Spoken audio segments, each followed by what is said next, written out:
Time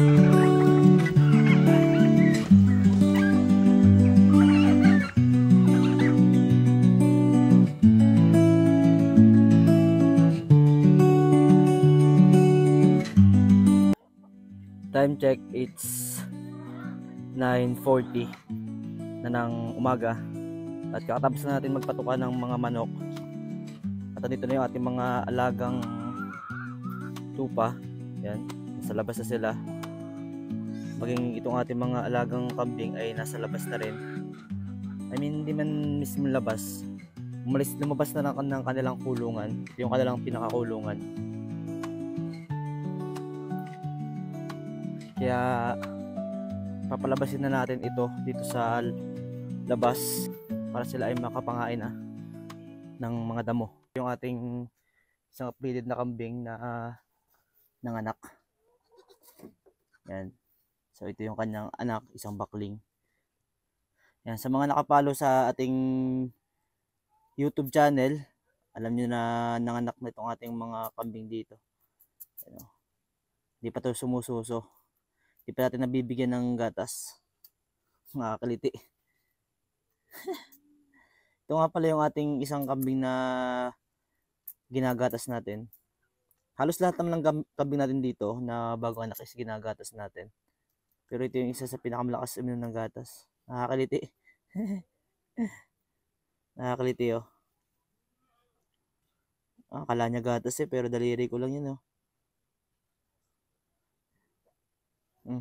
Naninom ka na ba? Wala namang, hindi naman matalas ang ngipin ng kambing. Kaya hindi yan masakit, nakakaliti lang yan oh.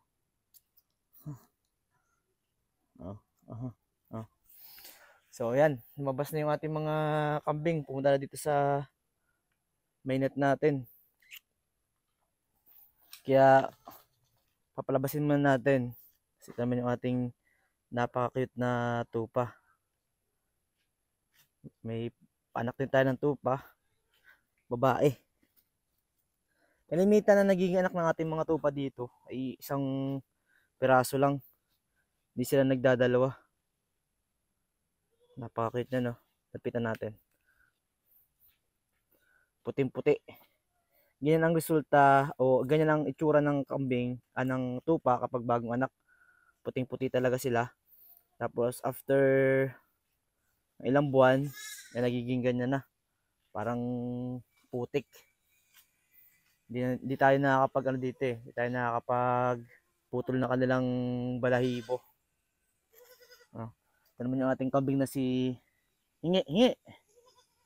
Yan, si Hingi. Aba, sumunod ka na rin ah. Hindi mo yan nanay. Akala niya nanay niyo. Yun lamang umuulan na. Kaya siguro hindi mo natin papalabasin ngayon. May kumpay naman tayo. Ay ko. Unahin muna natin yung mga kailangan unahin. Like maglinis ng kulungan ng kambing. Maaga pa naman eh. Pero ando na yung ating mga tupa oh. Na sila. Dito kasi may mga dahon-dahon naman dyan na pwede silang makain. Hindi sila dumadaan sa mainnet. May may pintuan. Tapos doon sila tumatagos. Kita natin. So itong space namin dito ay nasa kalahating hektarya lamang to. Ito ganong kalakihan. Ito sana yung ito sana yung pinaplano pa natin na gawing goat house. Kaso nawalan tayo ng budget. Kaya hindi na natin matuloy. Tapos ito naman yung ating mga patsyong napier. May mga tanim din tayo ditong patsyong napier. Medyo hindi pa sila ganun kalalaki. Tsaka kulang pa sa abono. Hindi masyadong mataba. Napasukan natin. Punta natin yung ating mga alagang tupa at kambing. Nasa 9:50 pa naman. Meron pa tayong 10 minutes. Alas 10 kasi tayo nagpapakain ng ating mga alagang bower. Tuwing alas 10. Saktong alas 10. Papakain muna tayo ng feed sa kanila. So tingnan mo natin dito yung ating mga alagang tupa. Tsaka yung ating mga alagang kambing kung saan sila pumupunta. May space pa kasi kami dito na may mga damo. Pero hindi siya ganun kalawak, kalapad. So ito yung space natin dito na nasa loob ng bakod natin. So di naman sila makakalabas dyan dahil may hagwire naman tayo dito. Napapalibutan ito ng hagwire. Yan. Ito yung space na sinasabi ko sa inyo na kapag nandito sila sa loob ng pinaka bakod natin, yan, ito sila lumalabas. Yan, dito sila lumalabas. Doon yung net. May bakod naman tayo dito ng hagwire. Kaya hindi sila makakalabas. Palibot yan. Hagwire yan. Hindi sila makakalabas. Kaya dito sila pumupunta kapag hindi natin sila pinapalabas dito sa kanilang bakuran. Yan, ito yung mga damo na kinakain nila. Kalimitan itong pako. Na dahon ng pako. Yan ang kinakain nila. Tapos may mga ilang-ilan din na naabot sila dito. Yung dahon ng langka. Itong dahon ng kakao. Kinakain din naman nila yan. Yan, dito lang sila paikot-ikot. Kaya ito, upod na yan. Kasi sila ang kumain yan. Sobrang lawak yan dati. Yan yung ating mga alagang tupa. So ito yung ating mga alagang tupa. Hindi naman niya masyadong maselan pagdating sa pagkain. O sa mga dahon-dahon na kinakain. Hindi makakalabas yung mga yan kasi meron dyang harang. Hanggang dyan lang yung mga yan. Hindi na makakalabas. Maging yung ating mga alagang kambing, dito sila pumupunta kapag sila ay walang makain or wala tayong kumpay or kulang yung kumpay na kinukumpay natin. May nakakain pa rin naman sila dito. Kaya hindi talaga sila nagugutom. Dito lang sila pumupunta. Sa mga tabi-tabi na yan. Pinapasok lang nila yung kanilang bibig dyan. Tapos nakapangain na sila. Yan, may mga kumpay din naman tayo dito pwedeng kumpayin. Yan, tibig. Tibig, tapos may ipil-ipil din dito. Ba't ibang oring ng dahon na pwede natin ibigay. Pero tumigil na naman ang ulan. Tsaka medyo lumiwalag na. Kaya pwede na natin buksan itong kanilang... Yan, ito yung ano natin. Ito kasi dapat yung kulungan natin ng manok. Kaso nga, nakakatakas pa rin. Yan, ito yung kulungan dapat talaga natin ng manok. Yan, may bakod doon ng net eh. Bumili tayo ng 100 meters na ringing net. Ganda naman siya. Kaso ano pa rin kasi dahil marami mga puno-puno. Milipad sila sa mga puno tapos nakaliban pa rin sila.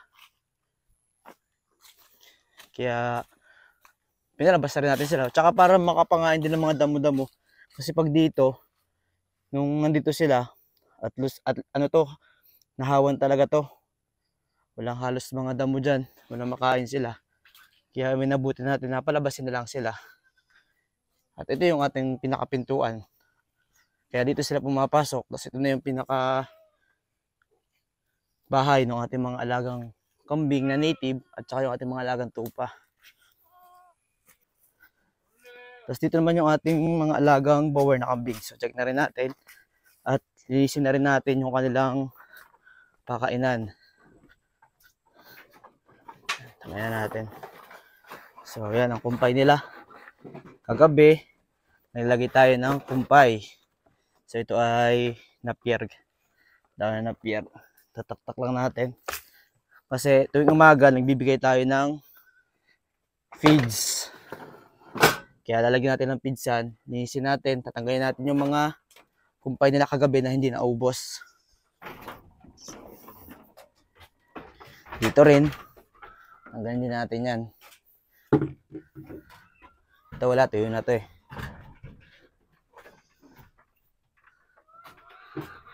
Yan.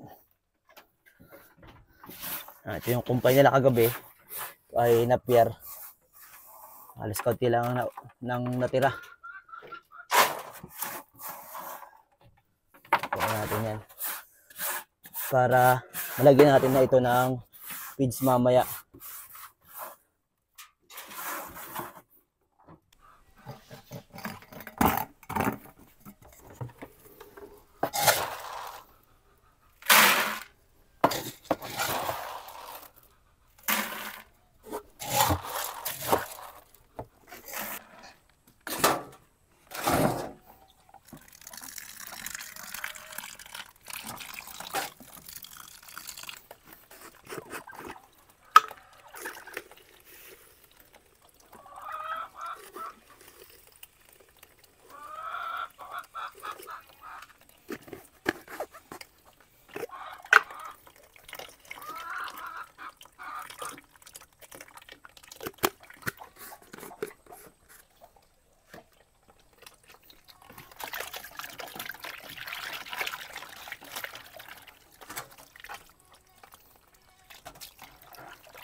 So, itong wet feeding yung pamaraan ng pagbibigyan natin ng feeds sa ating mga alagang kambing. Dahil ito na rin yung nakasanayan nila. Pamagitan nito ay bukod sa nakakain na sila ng feeds ay nakainom na rin sila ng tubig. Naglalagay lang tayo dito ng Vitamin Pro powder. Tsaka yung ating para doon sa ating mga gatasin na inahin. Yun ay isang powder na kung saan ay pang supplement para magkaroon sila ng gatas. Lalo doon sa ating mga bagong anak na inahing kambing.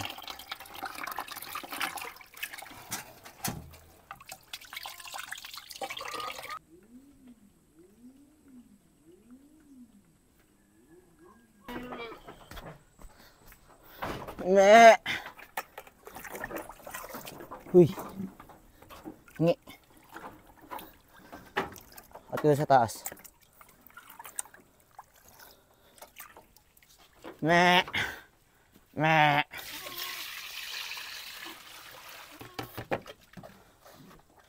Me. Me. Me.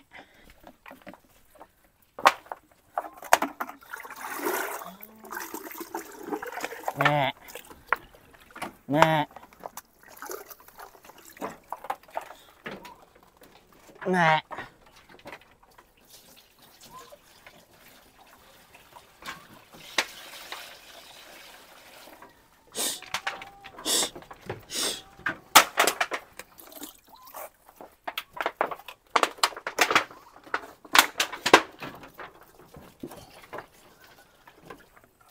Ito lang yung problema natin. Dahil yung mga manok, nakikisali din sa ating mga alagang kambing. Oh, hingi. Nakaawa ka naman eh. Oh. Ang inom. Ano, nagustuhan mo? Itong ating kambing na singing ito, hindi pa ito masyadong kumakain ng wet feeding. Yan, may manok na naman. Shhh! Ano? Gustuhan mo? Ah, tas ka na uminom ah.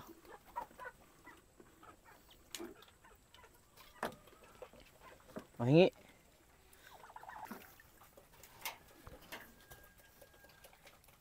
Paubos na agad.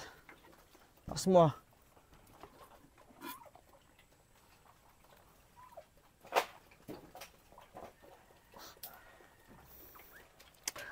So ito yung morning routine natin. Unang-una natin ginagawa pag dating natin dito sa ating kambingan. Check natin yung ating mga kambing kung okay lang ba sila. Tapos tatanggalin natin yung mga natirang pagkain na binigay natin nung gabi. Tapos una natin pinapakain ay feeds. So yun yung discarding ginagawa natin dito sa ating mga alagang kambing, no?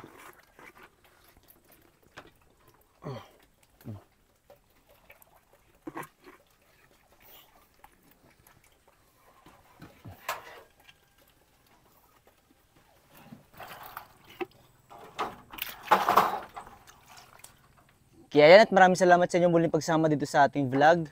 At kung nagustuhan nyo itong ganitong klase ng vlog, buhay probinsya, buhay farming, ay paki-subscribe naman itong ating YouTube channel at paki-like and share na rin po pala At kung meron kayong mga suggestion at meron kayong mga gustong malaman, katanungan na gusto nyong gawan ko po ng content sa sunod, ay pwede po kayo mag-leave ng comment dyan sa comment section. At pakifollow na nga rin pala po ako sa aking TikTok account at saka sa aking Facebook page, Angelo One Adventure. Yan. So, maraming salamat po sa inyong patuloy na pagsuporta. Ano po? Kaya this is your Millennial Farmer, Angelo One Adventure. At hanggang sa muli, paalam. Tara hingi.